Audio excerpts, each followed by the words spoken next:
the White House is getting serious about their plans to make America healthy again. States that adopt the MAHA framework will be rewarded with larger sums of money from a new $50 billion rural health care fund. On average, states will receive $200 million from the fund, with awards ranging from $147 to $281 million. Okay, so I know that half this panel is going to say, no, Taylor, you're crazy. This is more government money. We're just siphoning it from cities to the rural areas. I guess what I sort of like about this is maybe there are some strings attached to it, where the Rural Healthcare Fund, if you adopt the MAHA policy, to me at least this is one step in the right direction, Tiffany, of finding the root cause of the problem. What is the root cause of making us unhealthy? Let's talk about that, and then those hospitals can get more money based on how they do. Yeah, well, the fact is rural health care suffers the most in our country. So then, the people in those communities, they have a lack of access to care, affordability issues. They're the ones that are more likely to go bankrupt because of healthcare costs. I think this is a really smart, unprecedented investment that needs to be done. These are the communities that keep our country going, and they deserve access to good health care and good, healthy options. Our country is not healthy. I mean, you just go to the mall and look around. Yeah.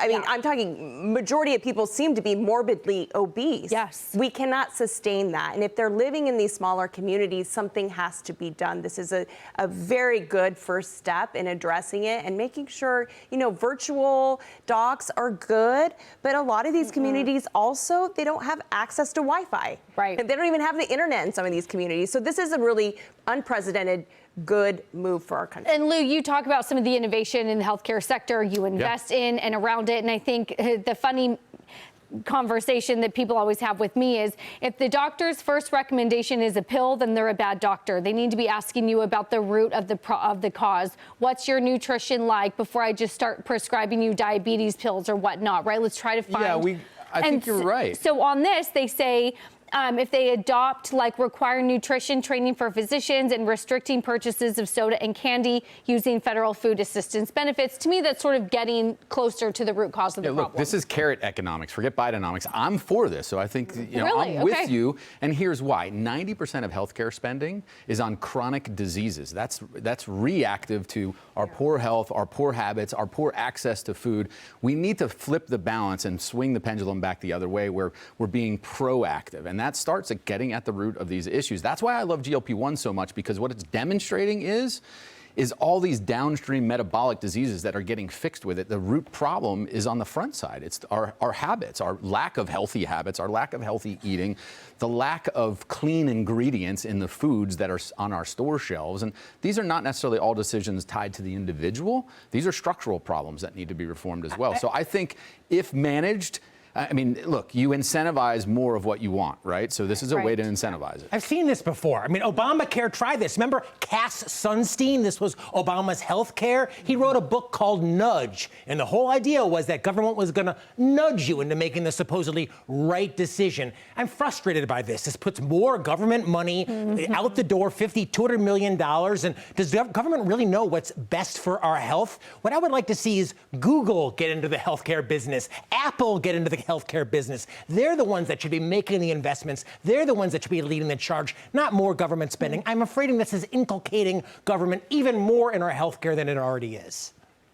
Sticks, not carrots, is what's called for here. Whack 'em. You don't get more money if you get on board. If you don't get on board, you get whacked with this giant government. I like that too, but I don't think they'll ever do that. Stick, right? Of course they won't. Yeah. But in terms of rural health care, part of the problem with rural health care, and I've experienced this with my own parents, is that what's occurred, and this is in a lot of different parts of the country, is, say, in Lynchburg, Virginia, there is one health system, and it's nonprofit, but this group, and you can look it up, came in and has bought up all of the health practices in the region, and they control and operate both hospitals. If you need to go to a specialist, that specialist works for that health group. If you have to, so my father, as an example, lives in a rural town in the corner of Campbell County, Virginia. His longtime primary care physician was forced to retire because he wanted to work part-time. And in the health group, it's Centra Health, I'll just say it. His primary care physician was forced to retire. My father, in his 80s, does not have a primary care physician. The doctor in the practice in his hometown, he is 89 now, where he grew up, he does not have a primary care physician in his hometown because the doctor would not take him on as a patient. And so Centra Health has my dad driving to another county over an hour away to go see the doctor who was forced into retirement, who is still practicing medicine part-time in like an urgent care clinic.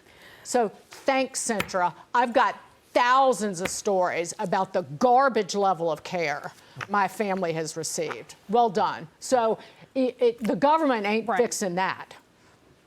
A topic that is heated and will continue, no doubt, next year.